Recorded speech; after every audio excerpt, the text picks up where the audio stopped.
क्या कि नरम पदार्थ किसे कहते हैं? जिन पदार्थ को हम लोग आसानी से खरोच सकते हैं या उसको दबा सकते हैं, उसी को हम लोग क्या कहेंगे?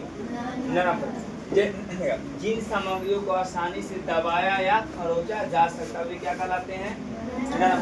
जैसे रबर को हम लोग आसानी से खरोच सकते हैं, उसको दबा सकते हैं, और रुई को दबा सकते हैं, गीली मिट्टी को दबा सकते हैं, ये सब क्या हो जाएगा? नरम पदार्थ। कठोर पदार्थ किसे कहते हैं? जिन सामग्रियों को दबाना या खरोचना कठिन होता है, जिसको हम लोग दबाए तो जल्दी दबे नहीं या उसे खरोचे तो जल्दी खरोचाए नहीं, तो उसी को हम लोग क्या कहते हैं? कठोर पदार्थ कहते हैं। जैसे लोहा है तो लोहा को हम लोग दबा सकते हैं, उसको खरोच सकते हैं, नहीं खरोच सकते। सोना को खरोच सकते हैं, दबा सकते हैं, उसको नहीं कर सकते। या लकड़ी है, ये सब क्या कहलाएगा? कठोर पदार्थ। या पारदर्शी किसे कहते हैं? ठीक है, तो जिन सामग्रियों को हम लोग आर पार देख सकते हैं, जैसे पानी है तो पानी के आर पार हम लोग देख सकते हैं, तो उसको हम लोग क्या करेंगे? पारदर्शी।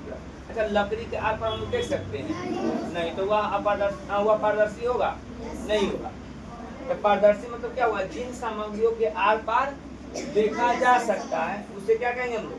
पारदर्शी। जैसे जल है तो जल के आर पार देख सकते हैं, हवा के आर पार देख सकते हैं, टेलीफोन कागज के आर पार देख सकते हैं। आगे अपारदर्शी किसे कहते हैं? तो जिन सामग्रियों को आर पार हम लोग देख नहीं सकते उसी को क्या कहेंगे हम लोग? अपारदर्शी। जैसे किताब है, किताब के आर पार देख सकते हैं? नहीं देख सकते हैं। कि छत के ऊपर देख सकते हैं हम लोग? नहीं देख सकते। दीवार के उस पार देख सकते हैं? ये सब क्या कहलाएगा? अपारदर्शी। क्या कहलाएगा? अपारदर्शी। जितनी सारी धातुएं, लोहा है, एल्युमिनियम है, तांबा है, इस सारा के सारा क्या होगा? अपारदर्शी होगा। अब छठा वाला, सातवां वाला चलिए। हम लोग पढ़े हुए थे परिवर्तन कितने प्रकार का होता है? तो कौन कौन? भौतिक परिवर्तन और दूसरा रासायनिक परिवर्तन। तो भौतिक परिवर्तन हम लोग पीछे पढ़ रहे थे कि वह परिवर्तन जिससे क्या हो? नए पदार्थ में बनता हो, लेकिन पुनः उससे क्या करते हैं हम लोग? पुराना पदार्थ बना लेते। जैसे हम लोग जल को जमाएंगे तो क्या बनेगा? बर्फ बनेगा। अब बर्फ को फिर से गर्म करेंगे तो वह पानी बन जाएगा, जल बनेगा कि ना बनेगा? आप पानी को गर्म करेंगे क्या बनेगा? वाष्प। और वाष्प को फिर ठंडा करेंगे तो क्या बनेगा? जल। तो वह सब क्या कहलाता है? भौतिक परिवर्तन। यहाँ पे हम लोग क्या पढ़ना है? रासायनिक परिवर्तन। तो वह परिवर्तन जिसमें एक या एक से अधिक नए पदार्थ यानी नए वस्तु बनते हैं उसी को हम लोग क्या कहते हैं? रासायनिक परिवर्तन कहते हैं। जैसे उदाहरण से खूब पूछता है, लोहे पर जंग लगना कौन परिवर्तन होगा? हाँ, लोहा पर जंग लग जाएगा तो फिर जंग से हम लोग लोहा बना सकते हैं? नहीं बना सकते हैं, तो वह क्या कहलाएगा? कौन परिवर्तन? रासायनिक परिवर्तन। जिसमें हम लोग पुनः प्राप्त कर सकते उसको क्या कहेंगे? भौतिक परिवर्तन। अब प्राप्त नहीं कर सकते उसको क्या कहेंगे? रासायनिक परिवर्तन। क्या कहेंगे? रासायनिक परिवर्तन। मोम का जलना, मोम जल जाएगा तो उसको हम लोग मोम प्राप्त कर सकते हैं। अब उसमें लिखा है भौतिक परिवर्तन में मोम का पिघलना, तो मोम का पिघलना कौन परिवर्तन होगा? भौतिक परिवर्तन।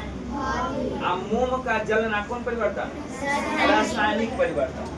भोजन का पचन, हम लोग भोजन करते हैं, भोजन पच जाता है, पुनः हम लोग भोजन को प्राप्त कर सकते हैं? नहीं कर सकते। भोजन का पचना कौन परिवर्तन होगा? रासायनिक परिवर्तन। फल का पकना, फल जब पक जाता है तो उसको लोग कच्चा बना सकते हैं? नहीं बना सकते। तो फल का पकना कौन परिवर्तन? मैग्नीशियम का वायु में जलना, मैग्नीशियम को जलाएंगे हम लोग तो फिर उससे हम लोग उस धुआं से हम लोग मैग्नीशियम प्राप्त नहीं कर सकते। दूध से दही का बना, दूध से जब हम लोग दही बनाते हैं तो क्या दही से दूध बना सकते हैं? नहीं बना सकते हैं। दूध का खट्टा होना, ठीक है, दूध फट जाता है या खट्टा हो जाता है तो उससे फिर हम लोग अच्छा दूध बना सकते हैं? नहीं बना सकते। दूध का फटना या दूध का खट्टा होना, दूध से दही का बना, सारा के सारा कौन परिवर्तन होगा? रासायनिक परिवर्तन। आगे तक की रासायनिक परिवर्तन के लक्षण बताना है। पहला लक्षण, इसमें ऊष्मा एवं प्रकाश का उत्सर्जन होता है। हो भी सकता है, नहीं भी हो सकता, लेकिन अधिकांशतः क्या होता है? ऊष्मा एवं प्रकाश का उत्सर्जन होता है रासायनिक परिवर्तन। पर इसमें क्या रासायनिक परिवर्तन? ध्वनि उत्पन्न हो सकता है। जब हम रासायनिक परिवर्तन हो गए या रासायनिक अभिक्रिया, रासायनिक परिवर्तन को कहा जाता है रासायनिक अभिक्रिया भी कहा जाता है। तो रासायनिक परिवर्तन जब होते तो उससे क्या होगा? ध्वनि भी उत्पन्न होती। जैसे दूध फटता है, जब हम लोग दूध को उबालते हैं उससे ऊष्मा निकलता है, गर्म निकलता है कि वाष्प निकलता है। और जब फटता है तो वह आवाज करता है? न करता है। दूध को फाड़ फाड़ कर देखना, आवाज करता है। आवाज करता है।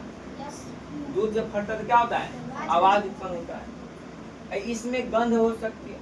देखते हैं उसका रासायनिक परिवर्तन में क्या होता है, जैसे हम लोग हरी सब्जी के छिलका को फेंक देते हैं, फेंकते हैं, तो वह भी रासायनिक परिवर्तन।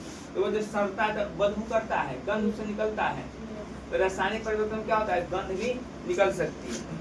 अगर इसमें रंग परिवर्तन हो गया, रासायनिक परिवर्तन में क्या होगा, रंग परिवर्तन होगा। उसका जो पहले का जो रंग रहेगा उसके रंग में क्या होगा, बदलाव आ जाएगा। या किसी नई गैस का निर्माण होता है, रासायनिक परिवर्तन में क्या होगा, किसी न किसी नई गैस का निर्माण होगा।